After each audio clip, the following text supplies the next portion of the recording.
Charlie Munger lost big. He just admits that buying this stock was a huge mistake.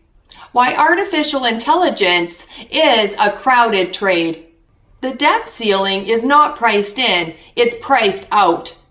Further rate hikes are not priced in, they are priced out. Recession is not priced in, it's priced out. How do we know?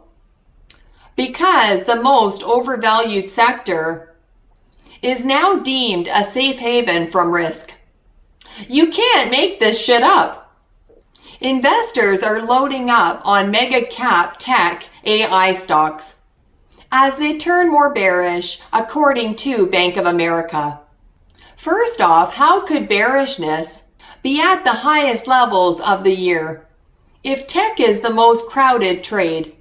To read this, one would think that tech stocks are safer than cash. In what world is the most crowded trade a safe haven?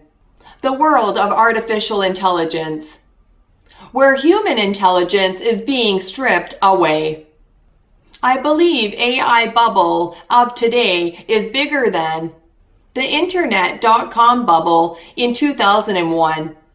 A few months ago, inflation pushed long bond down, which dragged tech stocks down.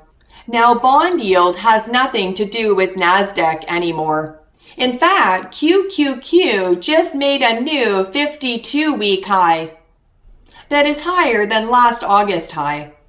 Which stock did Charlie Munger buy that he made a huge mistake and regrets it now? I will explain it all right after this. How you like that? How you like that? Look at you, now look at me. Look at you. Welcome back everyone to the Audacious Money Witch channel, where we talk about macroeconomy, stocks, bonds, and commodity markets. If you like any of these topics, you are intelligent. That's why you're here. And you know what to do. Oh no, you don't have to push the like button if you don't want to, because you're already a success. It is done when you join the Audacious Money Witch Club. This video is brought to you by my new website. If you're a good boy, go to audaciousmoneywitch.square.site to add more meaning into your life. If you play your cards right and completely submit like my good boys do, then I will take you under my wing. Author of best-selling books, Goddess Cheryl. My good boys always get rewarded handsomely. You are such a good boy. You like hearing that, don't you? You want to get into the bookstore. You want it to be real. You want it to be true. You want to join the Audacious Money Witch Club, don't you? Breaking Fed news in an AI reality. Fed futures now show a 41.5% chance of a 25 basis point rate hike in June, up from around 5% last week. In a week with 14 Fed speakers, the Fed is not convinced that the fight against inflation is over. Expectations are shifting rapidly. Futures now see just a 4% chance of rate cuts beginning in July and a 26% chance in September. Fed expectations have rapidly shifted to the hawkish direction. The Fed is not convinced that the fight against inflation is over. Bad news, boys. Inflation unexpectedly jumped in Canada from 4.3% to 4.4% in April. It might not be such a smooth ride straight down to 2% after all. Question: why Tesla did not move with the AI stocks today? Because on Mad Money last night, Jimmy Cramer, it is time for the lightning round. He said Tesla is a buy. Take a look at the weekly chart of none other than Tesla. At Tuesday's annual meeting, Elon Musk warned that the next 12 months would be challenging for Tesla thanks to worldwide economic weakness. Williams doesn't dispute that the next year might be difficult for the company, but he feels a lot more constructive about Tesla's stock. Remember, they are two different things at times, because right now the long-term cycle's looking pretty darn good. It bottomed near the end of last year, which is when the stock stopped going lower, right? And if history's any guide, this pattern says Tesla can keep rallying through the second quarter of next year. Rather than worrying about the next 12 months, Williams recommends buying the dips, although you might want to lighten up on your position into any of the big rallies. But look at this. You see where this is headed.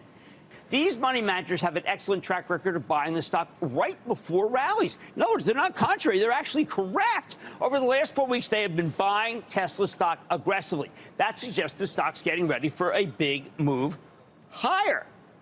Because on May 9th, Cramer said, "Why betting on Home Depot could be a win right now."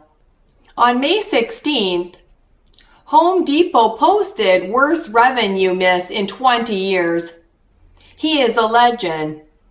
On Thursday, after he tweeted, "Let's go. Let's go!"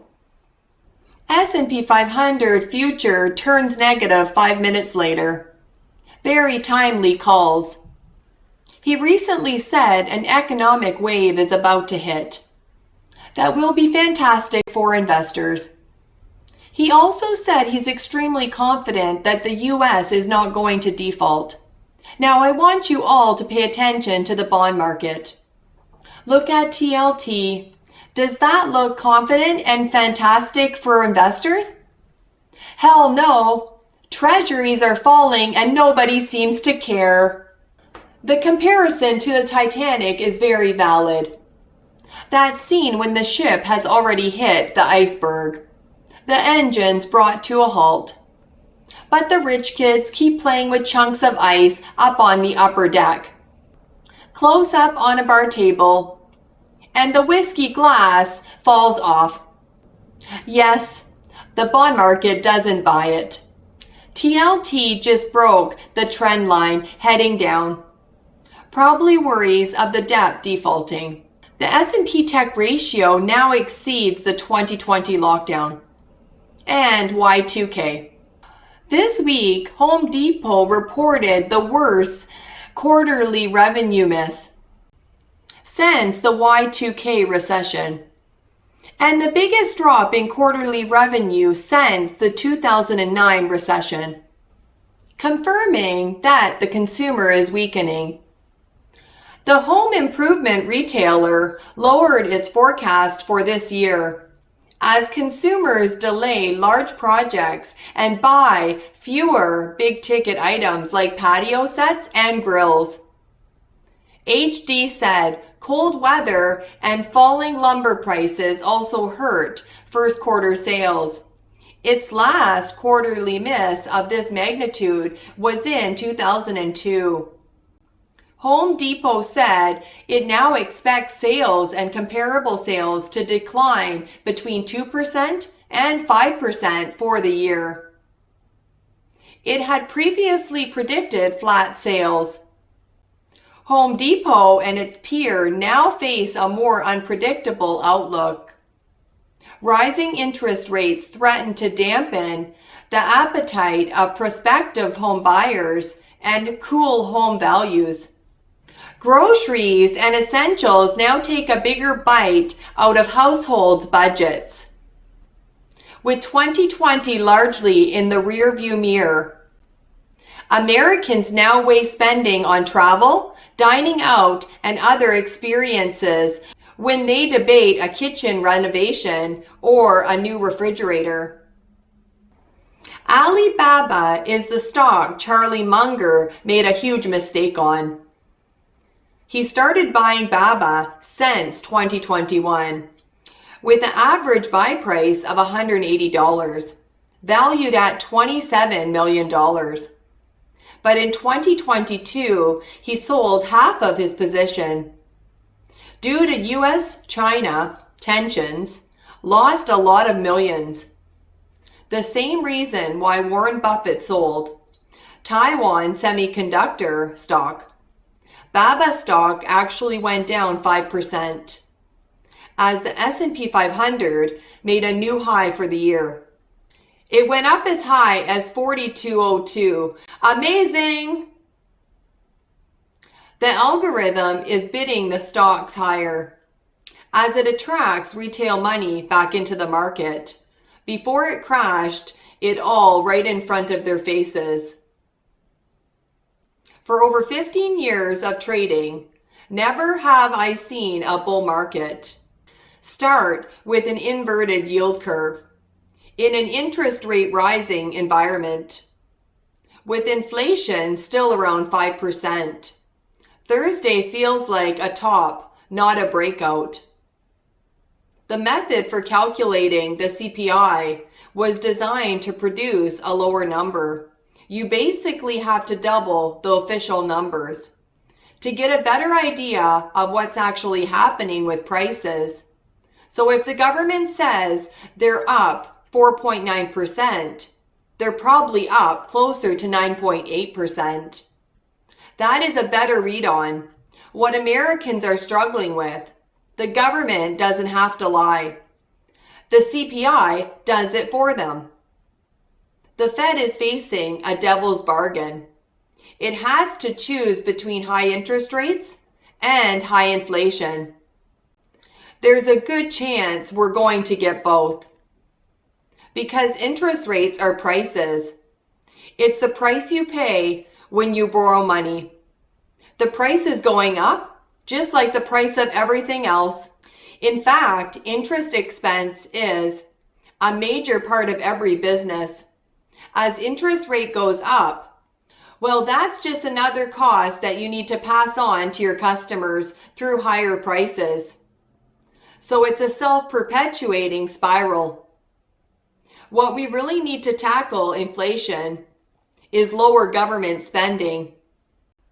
Government needs to cut spending, but that's not happening. In fact, they're doing the complete opposite. The government is increasing spending, so they are throwing gasoline on an inflation fire.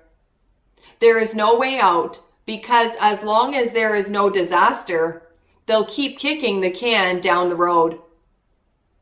The crisis is going to come in the form of a sovereign debt and currency crisis. It's going to be U.S. Treasury bond that's the problem.